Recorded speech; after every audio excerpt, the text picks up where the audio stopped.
నా జీవితంలో చాలా ఎలక్షన్స్ ఫేస్ చేస్తే కానీ వేవ్ కనపడేది, వ్యతిరేకత కనపడేది. కానీ ఈ ఎలక్షన్లో ఎక్కడో అమెరికాలో ఉండే వ్యక్తి ఒక 5 లక్షలు 10 లక్షలు ఖర్చు పెట్టుకొని నేను రావాలి, ఓటేయాలి, రాష్ట్రం నిలబడాలి, ప్రజలు గెలవాలి అనే ఆవేదనతో వచ్చారు. ఎక్కడో పక్క రాష్ట్రాల్లో ఎక్కడో కడుపు నిండడం కోసం కూలి పనులకైనటువంటి వ్యక్తులు, పాచి పనులు చేసుకునే వ్యక్తులు సొంత డబ్బులు పెట్టుకొని నేరుగా ఇక్కడ రైల్వే స్టేషన్లో చూస్తే, బస్టాండ్లో చూస్తే భోజనం కూడా ప్యాక్ చేసుకొని తీసుకొచ్చి ఇక్కడ భోంచేసి ఓటేసే పరిస్థితికి వచ్చారు.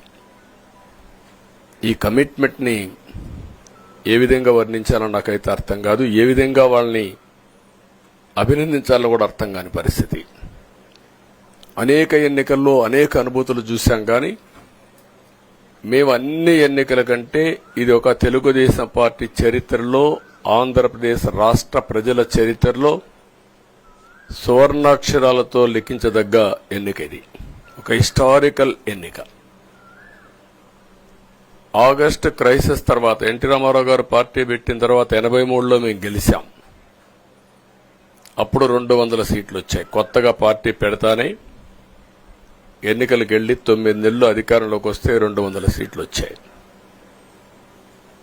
94లో మీరు ఒక్కసారి చూస్తే ప్రజా వ్యతిరేకం వల్ల 3 ముఖ్యమంత్రులు మారడం వల్ల ఆ రోజు మీరు ఎన్నికలు చూస్తే దగ్గర అపోజిషన్ పార్టీకి రిక్వైర్డ్ నెంబర్ అంటే అపోజిషన్ లీడర్గా వచ్చే స్టేటస్ రాకుండా వచ్చాయి.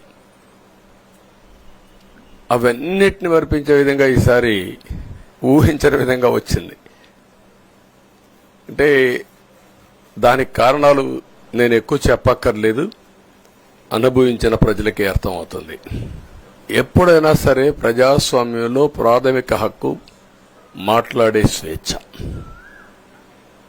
ఆ స్వేచ్ఛనే కోల్పోవాల్సి వచ్చింది.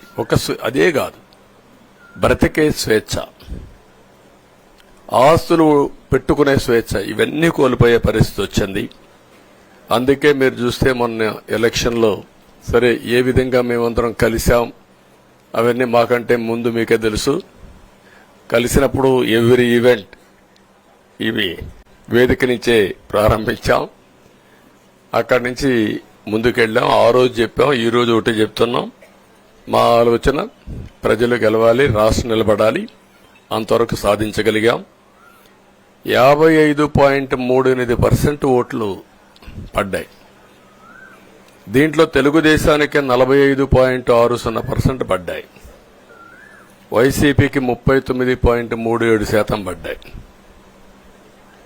ఇది ఊహించినటువంటి ఒక్కొక్కసారి 95,000 మెజారిటీ. ఒకప్పుడు నేను చార్మినార్ ఎగ్జాంపుల్ చెప్పేవాడిని. చార్మినార్ అంటే అక్కడ ఎంఐఎం కంచుకోట, అక్కడ ఎప్పుడు ఎక్కువ ఓట్లు వచ్చేటివి.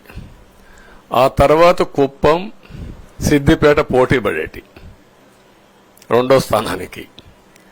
అప్పుడు కూడా 70,000, 80,000, 50,000 కాడ ఆగిపోయేవాళ్ళం. ఈసారి 95,000, 94,000, మళ్ళా 92,000, 91,000. మంగళగిరి లాంటి కాన్స్టిట్యున్సీలు 91,000 మెజారిటీ. ఏ విధంగా అభివర్ణించాలో నాకైతే అర్థం కాదనమాట. అంత ఇదెళ్లిపోయినాయి. ఇవన్నీ చూసిన తర్వాత ప్రజలు ఇచ్చిన తీర్పు మీరు చూస్తే అహంకారం, నియంతృత్వం, విచ్చలవిడితనం, ఏదంటే అది చేస్తాననుకుంటే ప్రజలు క్షమించే పరిస్థితులు లేరు. అదే ఈరోజు నిరూపించే పరిస్థితికి వచ్చారు.